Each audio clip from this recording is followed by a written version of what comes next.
मेरे सभी फ्रेंड्स को, मेरे सभी बुज़ुर्गों को, मेरे सभी स्टूडेंट्स को हर्षु शर्मा के प्यार भरी नमस्कार। जिज्ञासा आपकी इस एपिसोड में आज मैं जो टॉपिक लेकर आई हूँ वो भी स्टूडेंट्स से ही रिलेटेड है। और स्टूडेंट्स में इस टॉपिक को लेकर बहुत आजकल जैसे कि एग्ज़ाम्स के डेज़ हैं तो बहुत क्यूरियोसिटी है। और मुझे काफ़ी बच्चों ने कहा कि मैम आप इसके ऊपर भी अपनी वीडियो ज़रूर बनाइए। ये बच्चे ही मेरी मोटिवेशन बन रहे हैं और मुझे मैसेजेस भेजते हैं, पर्सनली भी आके बताते हैं कि मैडम आप इस पे बनाओ। तो आज का जो मेरा टॉपिक है, how to prepare yourself for your exam. Exam के दिन हैं और एग्ज़ाम से रिलेटेड ही स्टूडेंट्स को मैं वीडियो ये गिफ्ट कर रही हूँ। तो आई होप कि सभी स्टूडेंट्स इसको ध्यान से सुनेंगे और इसको फॉलो भी करने की कोशिश करेंगे। ये वीडियो भी बेटा लंबी तो जाएगी, लेकिन इसके भी आगे पार्ट्स में ही हम आपको आगे ये दिखाएंगे।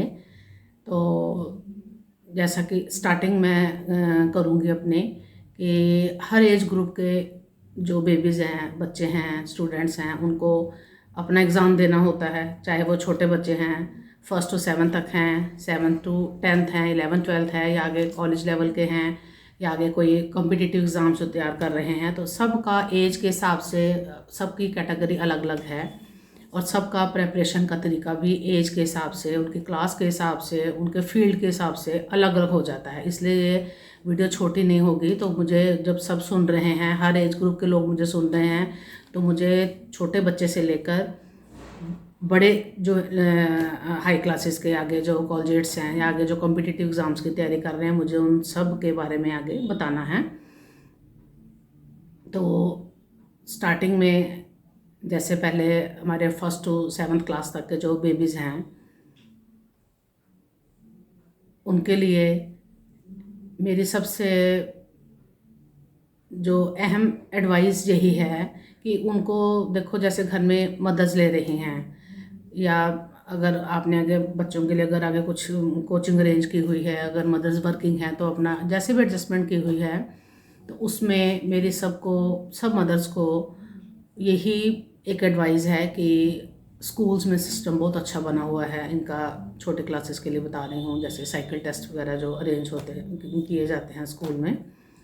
तो जो मदर्स घर पे बच्चों को ले रही हैं, बिल्कुल स्कूल को फॉलो कीजिए, बिल्कुल स्कूल्स को फॉलो कीजिए।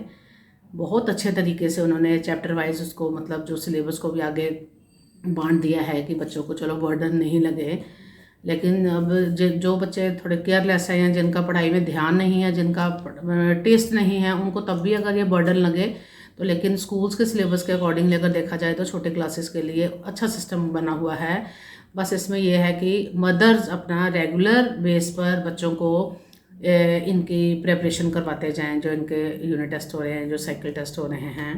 अब कई बार जैसे देखा गया है कि जो बच्चे से ज़्यादा जो मदर्स हैं, उनके एग्ज़ाम्स के डेज़ में वो ज़्यादा स्ट्रेस पे आ जाती हैं। अपनी एक सच बात सुनाती हूँ। एक मैं मेरे अपने स्कूल प्लेवे है मेरा, तो प्लेवे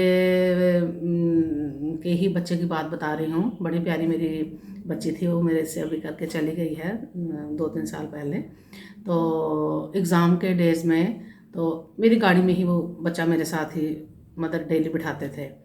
तो जैसे आज मॉर्निंग में एग्ज़ाम है, हमारी गाड़ी रुकी, तो पहले तो मदर ने अपने फेस से पसीना पूछा, तो फिर अपने बच्चे को बोल रही है, बच्चे नर्वस नहीं होना बिल्कुल भी, है ना, ये अच्छी तरह करना। फिर मेरे पास आए, मेरी विंडो के पास आए, मैडम इसको आज इनकी मैम को बोलना कि थोड़ा ना घबरा जाएगी, ऐसे हो जाएगा। मैं क्या, आप टेंशन बिल्कुल नहीं लो, टीचर्स पास में है। मैं क्या, आप क्यों इतने परेशान हो रहे हो, छोटी क्लास है, बिल्कुल इसको लाइट लो, टीचर हर बच्चे के पास बैठी हुई है, आप घबराओ नहीं बिल्कुल भी। तो बाकी फिर मैंने थोड़ा बच्चे को भी अप्रिशिएट किया। मैं कहा तो इतनी अच्छी बच्ची है, इसने तो फटाफट कर लेना, और मैम साथ में बैठी होगी, कोई डरने वाली बात ही नहीं है। लेकिन बच्चे से भी ज़्यादा उस टाइम मैंने नर्वस जो है, और मदर वहाँ पे भी, मतलब गाड़ी पे बिठाते बिठाते भी, ये ऐसे लिख लेना, वो जरूर ऐसे लिखना, उसका स्पेलिंग ऐसे है वैसे है, उस टाइम में मैं स्कूल में मैंने एंटर किया तो मैंने पीए को बोला, मैंने कहा इनकी क्लास टीचर को बोल कर आओ, आज इसकी मम्मी बहुत नर्वस थी, इस बच्चे का ध्यान रखना और इसके पास आपने स्पेशल इसको अटेंड करना है कि बच्चे नर्वस नहीं होनी चाहिए। मैंने मैसेज दे के भेजा। एग्ज़ाम उन्होंने लिया। एग्ज़ाम क्या लेना, छोटे बच्चों को क्या एग्ज़ाम होता है, टीचर साथ में बैठी होती है ना, ये देखना होता है कि बच्चे का हैंड चल गया, बच्चे को कंसेप्ट क्लियर है कितना है, छोटे क्लास के लेवल का क्या है, वो पेरेंट्स के अंदर का डर होता है, पता नहीं कितने मार्क्स ये हो जाएंगे वो हो जाएंगे, है ना। तो मुझे 1.5 घंटे के बाद मुझे मैसेज आ रहा है बच्चे का नाम लेके कि मैडम वो बच्ची फेंट हो गई है।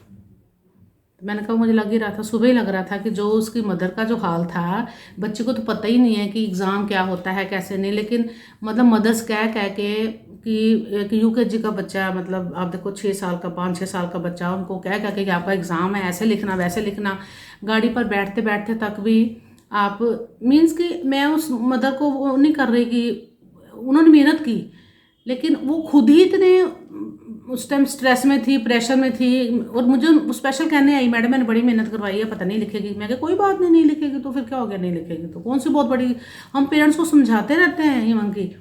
और ये एक केस नहीं, ऐसे कई केस आते हैं, पेरेंट्स मदर्स बड़ी टेंशन ले जाती हैं, ऑफिस में स्पेशल कहने आएंगी मैडम इसको मैंने ये भी लिखवाया वो भी करवाया ऐसे भी करवाया तो कोई बात नहीं, आप टेंशन क्यों ले रहे हो, कौन सा बहुत बड़ी क्लास है।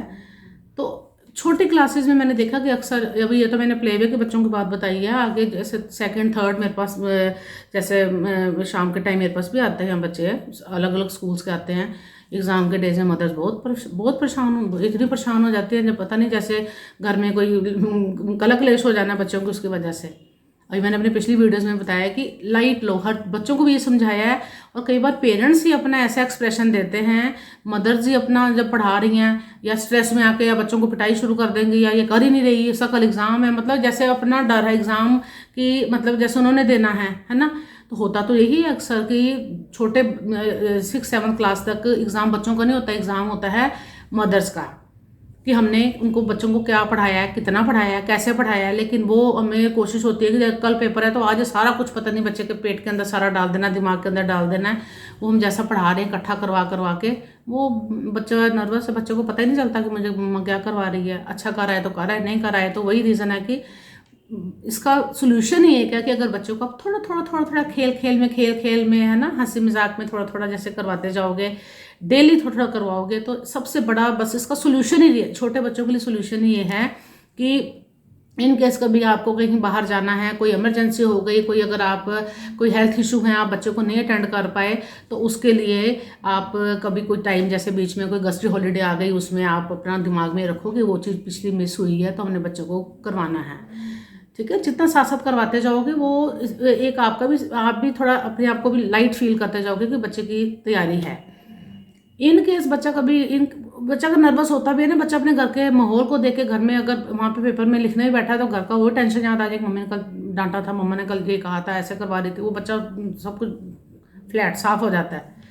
तो आपने बिल्कुल लाइट लेना है। अगर आपने बच्चे को शुरू से ही स्कूल के साथ साथ चलवाया तो टेंशन वाली कोई बात है ही नहीं। अरे मिस्टेक्स होंगी तो अगली बार केयरफुल हो जाना, अगली बार और अच्छी तरह तैयारी करवा लेना, लेकिन इतना प्रेशराइज खुद भी हो जाना, और इतने छोटे बच्चों को कुछ नहीं पता होता, और वो जब मदर्स को देखता है इतने टेंशन में, तो इस टेंशन एग्जाम के दिनों में या आगे जब भी मतलब पेपर आया या टेस्ट आया, मदर्स ने जो अपना हाल बना लिया, मेरे तो सिरदर्दी बना दी इस बच्चे ने, मैं तो बीमार हो गई, कई मदर्स करती हैं है ना। तो मे भी उनकी हेल्थ नहीं भी अलाउ करती हो, लेकिन जैसा माहौल बच्चा देखता है ऐसे माहौल में अगर पनपेगा तो बिना बात के ही वो 8, 9, 10 तक जाता वो स्ट्रेस में ही रहेगा, क्योंकि उसको बाहर से पीछे से माहौल ही ऐसा मिलता आया है। इसलिए मेरी मदर से रिक्वेस्ट है कि लाइट छोटे क्लासेस के लिए एक ही सोल्यूशन है कि क्लास में जो टेस्ट हो रहे हैं, और यूनिट टेस्ट से पहले भी क्लास में छोटे क्लासेस इतने सारे टेस्ट लिए जाते हैं, तैयारी करवाई जाती है, ठीक है। तो बस स्कूल को फॉलो कीजिए। जहां आपने ये सोचा कि नहीं चलो आज शादी के 4 फंक्शन है, रोज जाना बहुत जरूरी है, अगर बच्चे का मिस हो रहा है बाद में देखा जाएगा, चलो अगले महीने फिर शादी आ गई या फिर कोई रीजन बन गया, फिर वो छूट, ऐसे होता बच्चा क्या होगा, आपका स्टडीज में भी पीछे रहता जाएगा। इसलिए मदर से मेरी रिक्वेस्ट है कि अपना कहीं आना जाना है तो अपना टाइम टेबल बनाओ प्रॉपर, कि बच्चे की स्टडीज़ के ऊपर जो रेगुलर बेस पे जो स्टडीज़ चल रही है कभी के लिए रखो, कि कभी अगर प्रॉब्लम आ गई है, कोई मजबूरी हो भी गई है, तो उसमें आप नेक्स्ट कभी कोई हॉलीडे आती है तो उसमें बच्चे का वो जो चीज़ रह गई है, कवर नहीं हुई, तो उसमें आप कवर करवा सकते हो। ये तो हमारा आ गया छोटे बेबीज़ का। अब जब 7th क्रॉस की, उसके बाद बच्चा आया 8th 9th 10th में। ये आगे जो हाई क्लासेस में बच्चा जब जा रहा है, कदम रख रहा है, उसमें भी आपने बच्चे को क्लास के सेशन के स्टार्टिंग से ही शुरू करवा देना है। वही फिर जैसे बच्चे का न्यू सेशन शुरू हुआ, बच्चा न्यू क्लास में गया, बच्चे का सबसे पहले बैठ के, खुद आप समझदार हो, आप बैठकर पहले बच्चे का टाइम टेबल बनाइए।